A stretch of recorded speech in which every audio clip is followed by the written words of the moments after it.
Good afternoon, students. So your new chapter is yarn and fabric production. Okay. So first of all, what do you mean by yarn? Yarn can be defined as a continuous strand of textile fiber, filaments, or material in a form suitable for knitting, weaving, or otherwise intervening to form a textile fabric. So, what is the processing of yarn? Yarn processing from natural staple fiber is called spinning, although spinning is the last stage in the processing. Yarn processing, that is conversion of fiber into a yarn, involves a number of stages. Let us take them one by one. So first stage is your cleaning. Natural fibers generally contain extraneous impurities depending upon their source, like seeds or leafy matter in cotton, twigs, and suit in wool. These are removed fibers, sorted out and converted into labs and called roll sheet of loops fiber. Second, making into a sliver. Labs are unrolled and subjected to straightening process, which are carding and combing. The process is similar to combing and brushing your hair. Carding disentangles the fibers and lays them straight and parallel to one another. For finer fabric, the labs are subjected to combing after carding. This process removes finer impurities and short fibers as well. The lab then passes through a funnel shaped device which helps to convert it into a sliver. Sliver, a rope like mass of loose fiber that is 2 to 4 centimeter in diameter. Okay, so second process,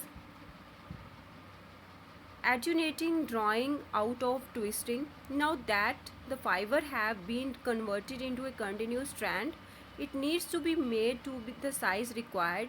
This is called attenuation. Several slivers are combined for uniformity. The slivers are generally sorry the slivers are gradually drawn out so that they become longer and finer. If a blended yarn is required, example coarse wool or cotton and wool, slivers from different fibers are combined at this stage. The resultant sliver is still of the same size as the original sliver. So all manufactured fiber are first made as filaments. The yarn can be composed of a single filament or a multi-filament yarn. When a number of individual filaments are taken together and twisted as one, it is also possible to cut the filament into staple length fiber. These are then subjected to spinning process as for natural fiber and are called spun yarns. Staple length fiber are also required when a mixed fabric blend like terrycot, terrain and cotton, or terry wool, terrain and wool, or polycot, rayon and cotton is required. So next is yarn terminology. So first of all, yarn number. You may have seen certain number like 20, 30, 40, etc. on the labels of thread reels. If you observe carefully and compare the fineness of the thread, you will realize that thread reel with a higher number is finer. There is a fixed relationship between the weight of the fiber and the length of the yarn drawn from it. Okay, this is the designated as yarn number, which becomes the indication of fineness of the yarn. So second is your yarn twist. As fiber are transformed into yarn, twist is added to hold the fiber together at is indicated as TPI, that is twist per inch. Loosely twisted yarn are softer and more lustrous, whereas tightly twisted yarn may show as ridges, such as in denim material of jeans. And last is yarn and thread. Yarn and thread are basically similar. Yarn is a term usually used in the manufacturing of a fabric, whereas thread indicates a product used to join pieces of a fabric together.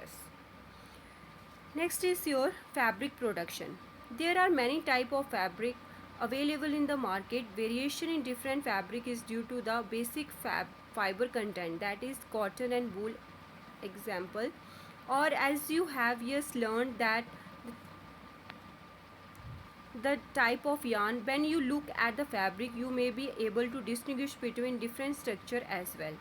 Most of the fabric you see are made from yarn. However, a small group of fabric can be made directly from fibers.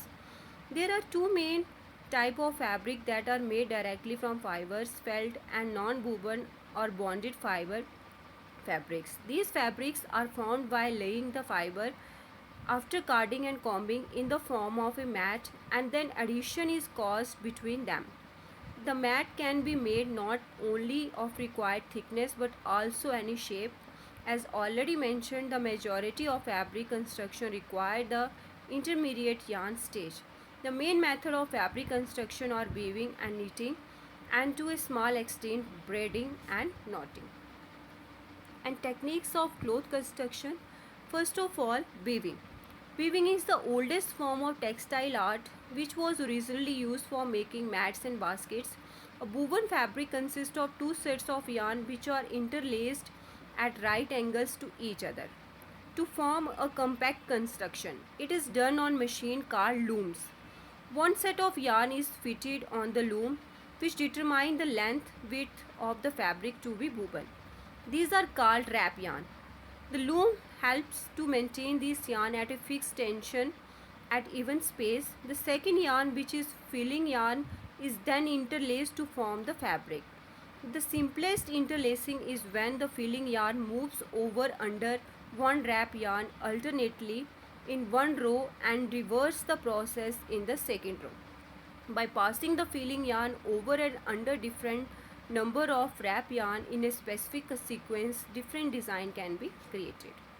Okay, so steps in weaving process. Once the filling yarns have been prepared and then wrap beam containing the sized yarn is placed at the back of the loom. The wrap yarn are conveyed to a cylinder called the cloth beam, which is in the front. So second is, the loom goes through a series of motion and the process involving first of all shedding process. In shedding process, raising and lowering of wrap yarn be by means of the harness to form shed opening between wrap yarn through which wrapped yarn passes. Second is picking. In picking process, inserting of weft yarn by the shuttle through the shed, and in beating up, packing the weft yarn into the cloth to make it compact. Okay, taking up, so winding newly formed cloth on the cloth beam, lifting off leasing yarn form a wrap beam. Okay, so this is the process of weaving pattern. So horizontal line shows the weft yarn and vertical line shows the wrap yarn. Okay, and the converted line shows the selvage. Okay, weft, the horizontal line yarn are called weft, and wrap yarn run vertically the length of the fabric known as the grain, and selvage, the weft yarn are wrapped around the wrap yarn to create an edge to the fabric known as the selvage.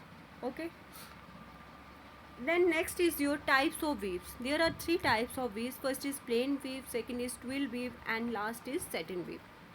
So plain weave, that is a simple alternating interlacing of wrap and filling yarn. Any type of yarn made from any type of fiber can be manufactured into a plain weave of fabric.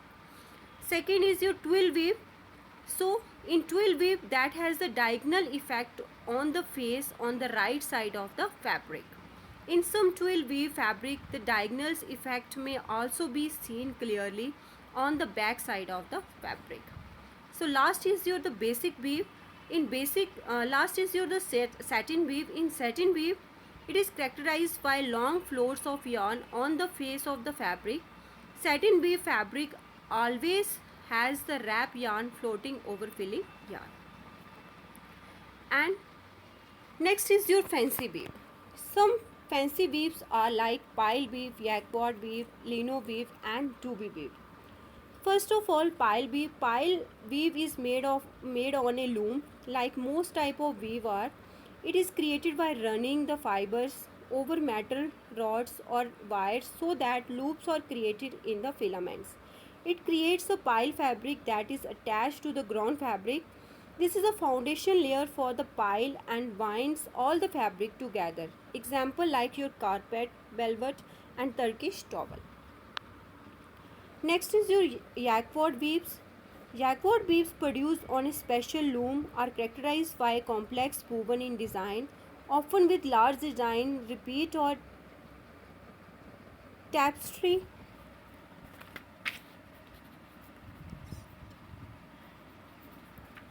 effects. Fabric made of this method include brocade, damask, and brocatelle. Basically, any silk fabric made on a jacquard loom is considered to be a jacquard.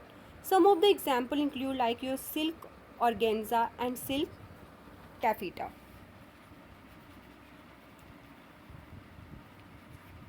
Silk. So next is your lino weave, also called gauze weave or cross weave. Is a weave in which two wrap yarn are twisted around the weft yarn to provide a strong yet sheer fabric. Okay.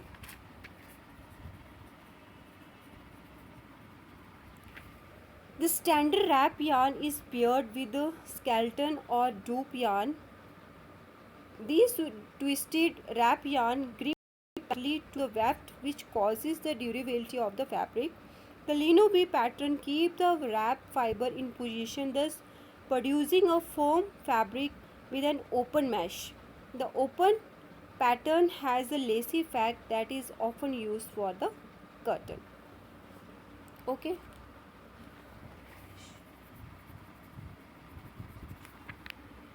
So next, dubi yarn. Dubi is a woven fabric produced on the dubi loom, characterized by small geometric pattern and extra texture in the cloth. The wrap and the weft thread may be the same color or different. Satin thread are particularly effective in this kind of weave, as the texture will highlight the pattern. So dubi fabric have a great variation and a large number of uses. It can be woven with fine yarn to make dress shirt. Thicker or fluffier yarn are also used for home furnishing materials such as curtain and sofas. It is made with cotton but also other fibers such as rayon or silk. So there are some terms used in the weaving industry. First is grain, position of wrap yarn relative to filling yarn in the fabric. Second is on grain, wrap yarn lie parallel to each other lengthwise and weft yarn lie parallel to each other crosswise. So wrap and weft yarn lie perpendicular to each other.